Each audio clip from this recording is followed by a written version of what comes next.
तुमसे तुम तक के अपकमिंग एपिसोड में अनु के सामने आर्यवर्धन का अतीत ऐसा धमाका करने वाला है कि प्यार और भरोसे की सारी दीवारें हिल जाएंगी। क्योंकि अनु अब आर्य के अतीत की सच्चाई जानने के लिए पूरी तरह जिद पर उतर चुकी है और आर्यवर्धन किसी भी हाल में नहीं चाहता कि उसका छुपा हुआ सच अनु के सामने आए। लेकिन किस्मत जैसे खुद अनु का साथ दे रही हो।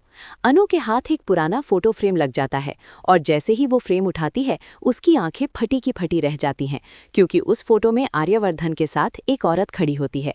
अनु का दिल जोर से धड़कने लगता है और वो बिना देर किए आर्यवर्धन के सामने जाकर सीधा सवाल दाग देती है कि ये औरत कौन है। आर्यवर्धन का चेहरा एक पल के लिए उतर जाता है।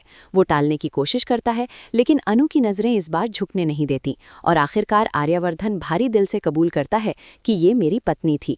ये सुनते ही अनु के अंदर जैसे सब कुछ टूट जाता है। उसके चेहरे पर दर्द और गुस्सा एक साथ आ जाता है। लेकिन आर्यवर्धन आगे कहता है कि वो अब इस दुनिया में नहीं रही। उसे गुजरे हुए कई साल हो चुके हैं। मैं इसीलिए तुम्हें अपने दिल की बात बताने से डर रहा था, क्योंकि मैं नहीं चाहता था कि तुम मेरे अतीत को लेकर गलत समझो। अनु की आंखें भर आती हैं। वो इमोशनल होकर आर्यवर्धन को गले लगा लेती है और उसे एहसास होता है कि आर्यवर्धन ने सच छुपाया जरूर, मगर डर की वजह से। लेकिन दोस्तों, यही कहानी में सबसे बड़ा ट्विस्ट छुपा है, क्योंकि आर्यवर्धन जो सच्चाई अनु को बताता है वो अधूरी होती है। वो पूरी कहानी नहीं बताता। वो राजनंदिनी के नाम के पीछे छुपे वो अंधेरे सच नहीं खोलता जो आगे जाकर अनु को अंदर से तोड़ देगा। उधर जैसे ही ये बात बाहर आती है कि अनु को राजनंदिनी के बारे में पता चल गया है, मीरा और मानसी तुरंत हाथ मिला लेती हैं और तय कर लेती हैं कि अब अनु और आर्यवर्धन को एक नहीं होने देना है।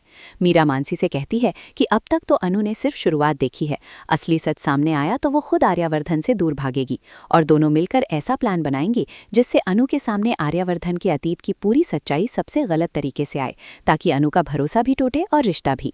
अब आने वाले एपिसोड में अनु के सामने आर्यवर्धन के अतीत से जुड़ी वो पूरी सच्चाई खुलने वाली है जो अनु को झकझोर कर रख देगी। और सबसे बड़ा सवाल यही होगा कि जब अनु को पूरा सच पता चलेगा तो वो आर्यवर्धन को माफ करेगी या फिर ये रिश्ता हमेशा के लिए टूट जाएगा। अब देखना दिलचस्प होगा कि क्या अनु और आर्यवर्धन एक हो पाएंगे या मीरा मानसी की साजिश इस बार सच में जीत जाएगी।